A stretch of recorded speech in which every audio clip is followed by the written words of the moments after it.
Hey, welcome back to the Bound by Art podcast. I'm Missi Blue, tattoo artist, business owner, and your guide to navigating the chaos that is the tattoo industry. If you're an artist looking to grow your business, attract the right clients, and learn how to survive this career without losing your damn mind, then you are in the right place. Every week, I'll be bringing real talk, actionable tips, and hard-earned lessons from my own journey with a side of good vibes and a little bit of sarcasm. Whether you're new to the game, feeling stuck, or you just need a kick in the ass to get that spark back again, this is the show for you. Welcome to Bound by Art. Now let's get to work.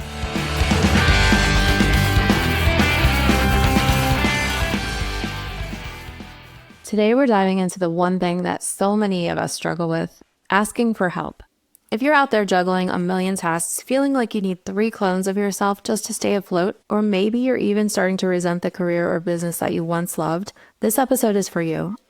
I want to talk about identifying the clear signs that you need help, how to figure out what kind of help you need, and some practical steps to reclaim your time and your sanity. I want to help you figure out how to stop running on empty and start building a life and a business that actually works for you. Let's get started. I see you out there doing all the things by yourself. You're a hard worker and you're killing it and you're badass, but you're tired, you're worn out, and you're on the verge of another burnout. You need help, but you don't know how to get it and you don't know where to look or how to ask. One of my good friends just reached out to me recently asking for help with hiring an assistant, something I feel really confident in giving advice on. I have a lot of experience hiring assistants. And by experience, I mean I hired way too fast and hired the wrong people and had to start over several times. Each time I learned a little bit more and a little bit more, which brought me to where I am now, surrounded by some really amazing people. But that didn't happen by accident. A lot of work and preparation went into it. So I think the first question on your mind is probably, where do I start? So let's start at the beginning. Before we can even talk about hiring, we have to know what's broken so we can fix that. How do we know if you need an assistant in the first place? Maybe there's just another issue going on and we have to rule that out first. Let's get right to it and assess the damage. How does it feel? From the time you wake up till the time you go to bed, what does your day feel like? What does it feel like when you walk in the door at work or open your email or check your messages? Do you always feel like you're rushed and everything is an emergency? Are you feeling overwhelmed? No idea where to start or how to start chipping away at things? That could be a sign that you need some help. Sometimes I just feel like I'm absolutely drowning in my to-do lists. I use this platform called Monday.com. It's designed to organize your projects and your to-do lists and streamline your workflows. On my projects board, I have a list called Things to Do Now and a list of Things to Do Next. My Things to Do Now list was supposed to be my most important tasks of the day. They always say choose 5 critical tasks for the day and focus on those only. But my to-do now list got so long that I had to make a new to-do now list. It's supposed to be 5 things. But yeah, as I'm sitting here recording this, it's been about 2 weeks since I made my list and I'm looking at 16 things on this list. Are you stressed? And I know everyone is stressed, but is this like an excessive amount of stress? Sometimes it gets to the point where I feel like I eat, sleep, and breathe stress. Do you ever just wake up in the morning already feeling stressed before you even get your feet on the floor? Nothing's happened yet. You're just existing and you're already stressed out. And it never goes away and you just feel the weight of the world on your shoulders every day. This is so bad for you physically and mentally, and you don't have to live this way. Does it mean that you need an assistant? Maybe. It's hard to make that call yet, but something does have to change either way because this is not sustainable whatsoever. Maybe you're not exactly feeling stressed, but you're starting to hate what you do. Your awesome dream job that you once loved. If your life is out of balance, work is taking over your entire life, and it's all you ever think about, you'll get to the point where it's causing you to feel completely uninspired, or even worse, you'll start to resent it for taking you away from your family and your friends and the things that you love doing when you aren't working. Not doing the things that you love doing in your career and the things that you're good at can also make you resentful. When you're so talented and so smart in specific areas of your business, it is such a waste for you to be spending your time doing things that you hate and the things that, let's be honest, you're probably not very good at. You might even just be downright awful at these things, and you should be focusing all of your efforts in the areas where you shine the most and let someone else handle the other stuff. You're probably fucking it up anyway. Be real. Splitting yourself up in all the different directions your business may be pulling you in is so exhausting. I just need 2 of me, or even 3 at times. Imagine if you could be sending your clients emails to book appointments while you're tattooing or doing whatever it is that makes you money. There's running the business, and then there's doing the thing that directly makes the money. You can't possibly do both things at the same time. Are you starting to make mistakes? How many times are things falling through the cracks? Are you forgetting important things like paying bills on time, or ordering supplies, or important appointments or deadlines? How many times are people falling through the cracks? It's really hard to remember all the important things when you have to remember literally everything.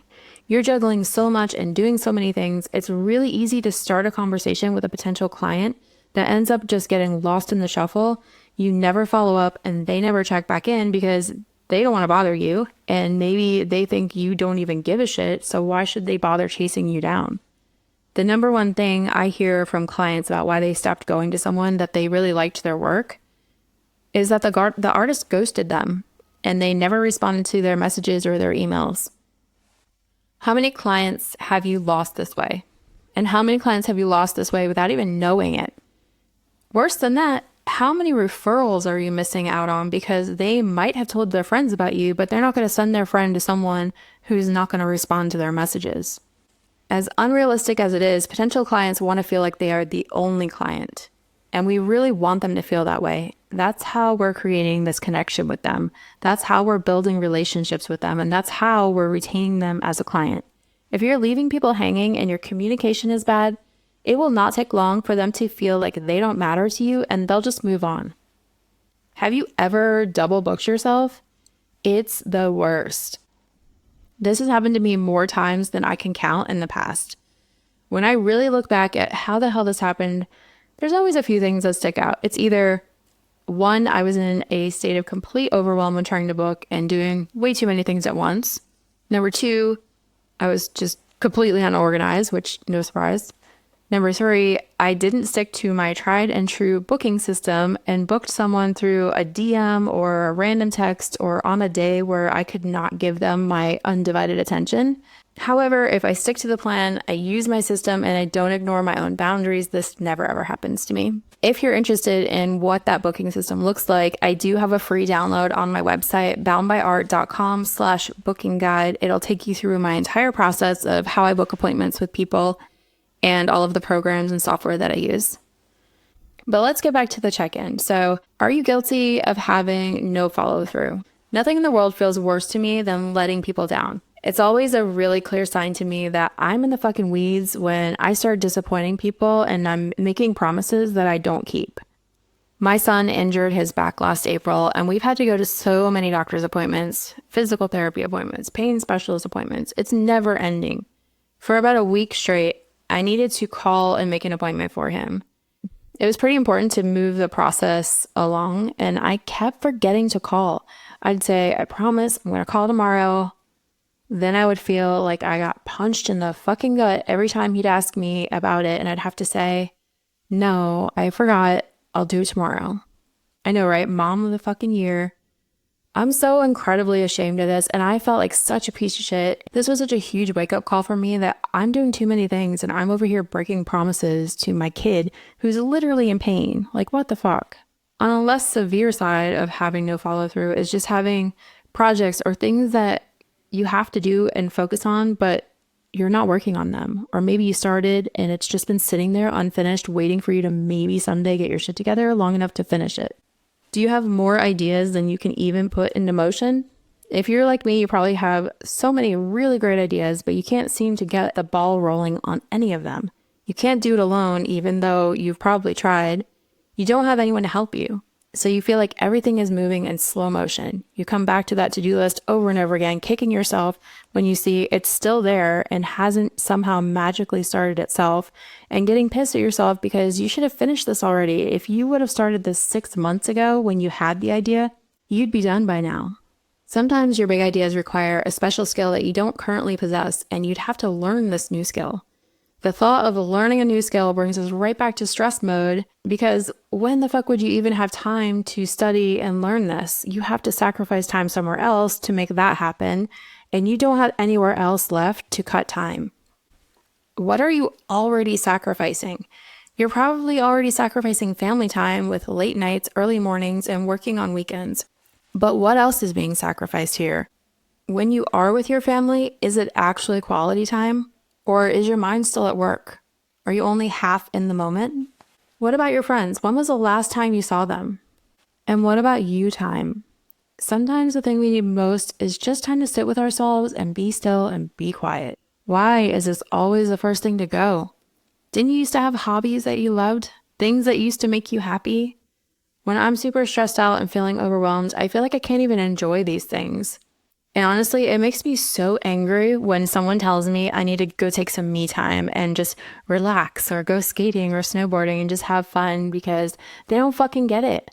Yeah, sounds great. I'd love to do any of those things if my mind wasn't in a state of complete overwhelm. Let's say I did take the time to go skating. If I haven't fixed the problem with my work, I'll never even be able to enjoy the experience. I'll be thinking about work, and it's probably going to make me feel even worse because now I'm thinking about all the shit I have to do. And now I'm wasting time roller skating, time that I could have used to work towards getting this stuff done. Now I feel even more behind and everything feels worse. I can't just enjoy the things that I used to enjoy if I'm not feeling in control of everything else. When you get to this point, you realize that people have stopped reaching out to you. You have forgotten to respond and left them on red enough times that they've just given up. They stop inviting you because you never say yes. You never make time. Nobody likes to be rejected, and they're only going to hear no so many times before they give up. And if you do go and then only talk about work the entire time or how long your to-do list is and all the things you have to get done when you get home, all they're hearing is, I'm too busy for you. They will stop reaching out to make plans with you, not because they don't want to hear it, but because they care about you. They don't want to add to your stress and they don't want to bother you. So they just stop trying to make plans with you. What is your quality of life right now? Are you happy? Really happy? Do you even remember what happiness feels like or what it looks like to you? If you think back to times in your life when you were the happiest, can you find a pattern? I think we sometimes tend to romanticize our memories, but there is probably a point in your life that you look back on and think, man, I was having the time of my life. That was such a great year. I wish I could go back to that. You're probably picturing that time now. What did it look like? How were you spending that time and who were you spending it with? What was different back then and what's changed? One of the happiest times in my life, and I know this is going to sound so fucked up, but it's absolutely true, was during COVID. The 3 months that I was shut down, I was living my best life. And I know that there's a lot of people out there that were having a really rough time and it was the worst time of their life. And I am not trying to take away from that in any way. But for me, it was the time away from work that I needed and I wasn't able to give myself. And I was never going to give myself. I woke up in the mornings and I worked out in my basement and then I go for a run down my road. If you follow me on Instagram, I'm sure you've seen my road. It's really pretty. There's horses and cows and donkeys and sheep and my little pig friends. I would run about a mile or two at sunrise. When I came home, I would fuck around in my vegetable garden. Yes, I was one of those. I had a COVID garden and it very quickly got out of control. But I would fuck around in my garden and then I would eat breakfast with my kids and I would get them ready for their virtual classes and then I would sit down and paint all day. I painted the little pet portraits while I watched or listened to TV shows and movies. I remember binging the fuck out of Outlander then. And so I was basically living in Scotland from the hours of 9 to 4 with my friends Jamie and Claire Fraser. Don't judge me. I was having the time of my life. I was Scottish, okay? Then I would make dinner and eat with my family and do family things or work on my house. And I think I decorated and redecorated a million times in those 3 months. I created art for me, for fun, and my life was so different. I think the biggest part of it was that I had time with my family. I had time to take care of my body and my mind, and I know that is the direction I need to head and where I'm striving to return. I remember the first couple of weeks, though, My entire body was like rebelling against this because I was stuck in work mode for so long that it was really hard for me to shift gears and be in this like homebody family mode. I just kept thinking about all of the things that I had to do at work, and I was having a really hard time transitioning to that and adjusting to it. But when I finally got there, I was really happy. Now, none of that is exactly my version of the perfect day, but it's pretty damn close. I'd have to add roller skating past the beach on my way to work in there somewhere, but now it's your turn. What would it take for you to get back to your best life? What does that perfect day look like? What needs to change in your work life to make that happen? And what do you need to change in your personal life to make it happen? I just want you to think about that for a minute because this is important and probably something that you don't often think about or check in with yourself on. Who or what are you neglecting? Is your work causing you to neglect your significant other? Have you been putting off date nights because you're too busy? Or if you're single, have you been avoiding dating at all until things calm down again? I feel like I've been saying that my whole life. I remember seeing a meme recently that said something like, being a business owner is saying, but after this week, things will calm down a little bit over and over again until you die. And I just had to laugh at myself because goddamn if that isn't me. I am always putting things off until next week or next month, and we all know it's not coming, especially if we aren't actively working towards the things that's going to calm things down. Are you saying this to your kids too? Or if you don't have kids, maybe you have nieces or nephews, what important moments are you missing with them? Do you wish you had a better relationship with them or that you knew more about them? When was the last time you sat down and played a video game or a board game with them? Or just listened to them go on and on about their middle school drama? When was the last time you took a family vacation? Have you ever? Do you ever just take them for ice cream for no reason, just to hang out? What about your parents or your siblings? Do you talk to them or see them regularly? I know for me, talking to my family is a very mentally taxing event.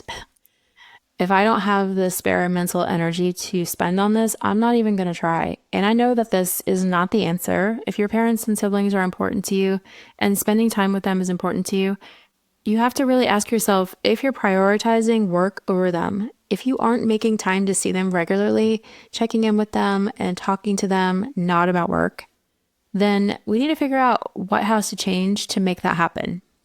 And the same goes for your pets. Maybe even more so, in my opinion, because they have very little control over their quality of life. Do you have time to play with them, take them for walks, and give them the life that they deserve? Lastly, are you neglecting yourself? Are you really taking care of yourself and doing things that feed your soul? Do you get your hair and nails done or get regular massages? Tattoo artists out there, listen, please take care of your backs. Don't be like me.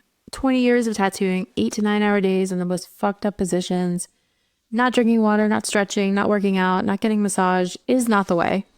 My back is so fucked now. And that's all I'm going to say. But I'm just going to leave it at that.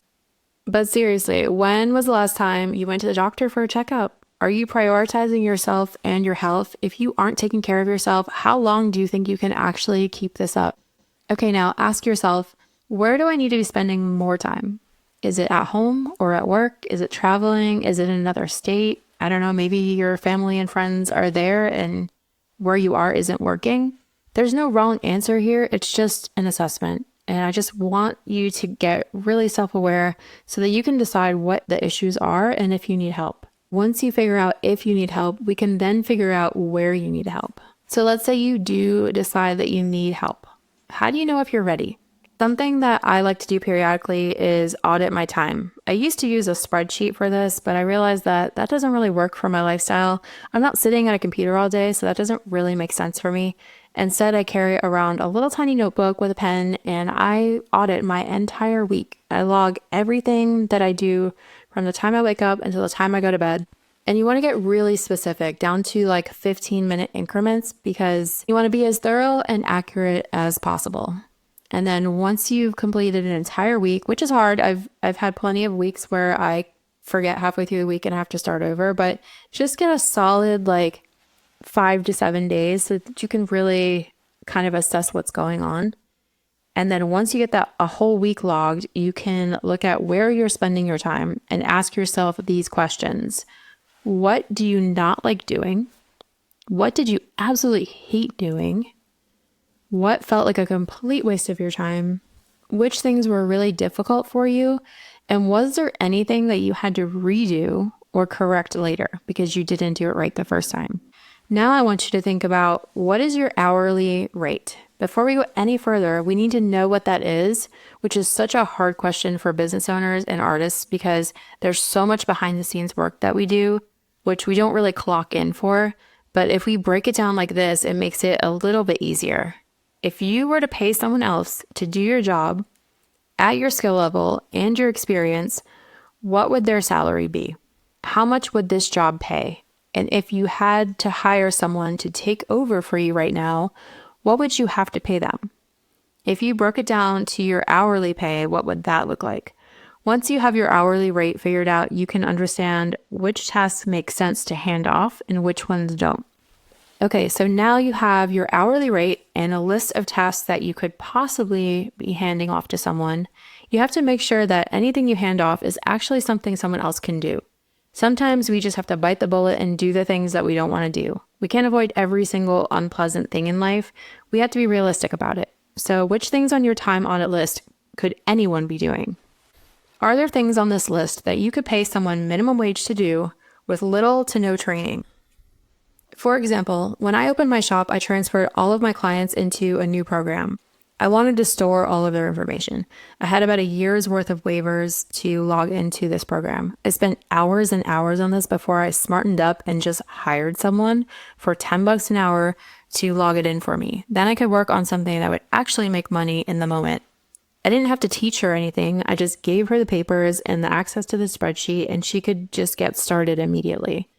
What things on this list could you pay someone else to do, but it would require a little bit of training? This is the one that usually hangs people up. You already don't have time. Where are you going to find the time to train someone now? But you have to look at this as an investment in your future. So let's say it takes me a total of 4 hours to train someone to package and ship all of my online orders. I currently sell items on 4 different platforms, so that's probably a realistic amount of time to train somebody. Inevitably, there will be more questions down the road and they will run into problems we've never worked through before, so let's call it a total of 6 hours of training. Every day when I get to work, I have to check all 4 platforms for orders, package up the orders, print the postage, mark them fulfilled, take them to the post office. This process takes me 1 to 2 hours depending on how many orders I have. If I invest 6 hours of training on Monday, by Friday, I will have broken even. Let me repeat that. If I invest 6 hours of training on Monday, by Friday, I will have broken even. By the following Friday, I will have gained time. I've freed up 1 to 2 hours of my morning every day. I can work on things that are most important for me specifically to be working on, or things that are making the business money. Can you come up with a list of things that someone else could be doing with or without training? How much time could you get back if you handed off all of these tasks? How much could be getting done in just 5 or 10 hours a week? And what could you do with 5 to 10 extra hours a week in your schedule? Let's back up for a minute. Sometimes hiring isn't the answer for you. There are several other solutions that can get you some real relief that don't mean hiring someone. Maybe you just need automations. Some things that you could automate right now that might save you a ton of time and help you immensely. Having autoresponders. You can create automatic responders on your social media platforms to answer some common questions or redirect your potential clients to your website or your booking form, or let them know what your hours are and when they can expect an answer from you. You can create automatic responses in your email as well. You can provide necessary info, frequently asked questions, links where they can find more information, and let them know that you're away. You can also create templates for your emails that you've already sent. It's one of the easiest things to automate and save time. If you find yourself frequently sending the same emails over and over again, it's time to make a template and make your life easier. Keeping a library of frequently asked questions and their answers can help make your life easier for all platforms. Just copy and paste into your emails as needed. I use text shortcuts I keep a whole list of them in my phone for client communication. If you don't use text to communicate with clients, this is also just a useful tip for texting in general. You can create a shortcut for every step of your booking process, and also having shortcuts for pre and post appointment communication is also super helpful. I don't know how Androids work. I don't live that life. I'm an iPhone person, but in iPhone, you can create these shortcuts in your settings under keyboard. If you can't do that on Android, you can always just like in a note app, just have all of these things written out and you can copy and just paste them. And I'm sure there's apps that do this as well. But it's super helpful and really time saving. And it also helps to make sure that you don't miss any steps along the way. If you're wasting time trying to remember what you do first, next, and last, and you feel like you're having to reinvent the entire process every time you go to do something, you need a system. If not for you, then for whoever you hire to help in the future. If you ever hope to have someone help you, you will at some point have to teach them how you want it done. If you don't have a documented system, it's going to be real fucking difficult to do that. You should know the exact steps, like 1 through 10, or however many steps it is for you. It keeps you organized and so that you're not forgetting this step, and it also keeps your future assistant organized and independent. Having these automations and systems in place can really save you time and immediately take some of the pressure off. It might just create enough breathing room for you that you start to feel the overwhelm lighten up and you start to get a little peace of mind. There is a reality, however, where you need to build automations and systems, but you also need to hire an assistant. The problem then becomes, can you afford this? This is another huge obstacle for artists and solopreneurs. You're so used to doing everything yourself, it's really difficult to let go and ask for help. It's even harder to let go of the money to pay for the help. There's a solution for this though, and I know it's going to sound scary at first. I remember being so hesitant in the beginning too, but I trusted in the process and I made it through to the other side. And guys, it's pretty nice over here, I'm not going to lie. So first, let's look at your task list. Are there tasks that you can give them that will actually bring in money? For example, you could make some extra money just by reaching back out to some clients that haven't sent you deposits yet. Or maybe someone you were talking with about booking, but they never responded with a date that worked for them. Could you pay someone to be reaching back out to these people? And if they got even a few of them to send a deposit and book, would that pay for the couple of hours that they worked talking with these people? Do you have a one-time project you could hire someone to do? Hiring someone to log all of my client information for me was a one-time project. I paid her until it was done, and that was it. There are plenty of people out there looking to make some extra money. I'm confident that you could easily find someone to help you like this. Pay someone to help you build the systems you need that can save you time and make you money in the future. Just having them free up your time so that you can make more money is 100% worth it. You're the only one that can do that tattoo or take those photos or whatever it is that your talent may be. That's where you should be spending your time, not doing paperwork.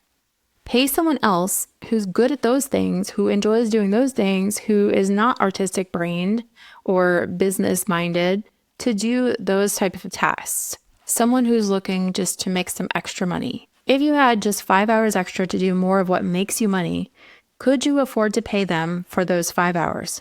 I guarantee you could. I want you to go back and really go through and ask yourself these questions, answer yourself honestly, and really assess what it is you need right now.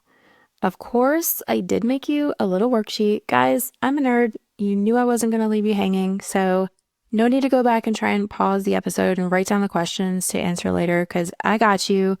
Just go to boundbyart.com/do-I-need-help and download that free worksheet and get started so we can get you on to the next step. Maybe hiring an assistant is in your future and maybe it's not, but now at least you have a tool to periodically assess where you are and what you need. And if you decide that hiring an assistant is what you need, I do have another episode coming up on exactly what to do next, and I'd love to hear your questions on this topic. Please DM me if you have any questions about it on Instagram at boundbyartproject, and I'll try to include them in the next episode about hiring an assistant. Thanks. All right, guys, that's it for today's episode. I hope you're feeling inspired and ready to make some moves today. Remember, it's all about showing up, putting in the work and staying true to yourself. If you got something out of today's episode, share it with a friend who might need to hear it, and make sure to subscribe so we can keep this momentum going. Get updates on all of our latest episodes, events, and more by following us on social media at Bound by Art Project and by heading over to the website boundbyart.com. Thanks for hanging out and putting up with my shit. I'll see you next time. Now shut up, quit making excuses, and go get better.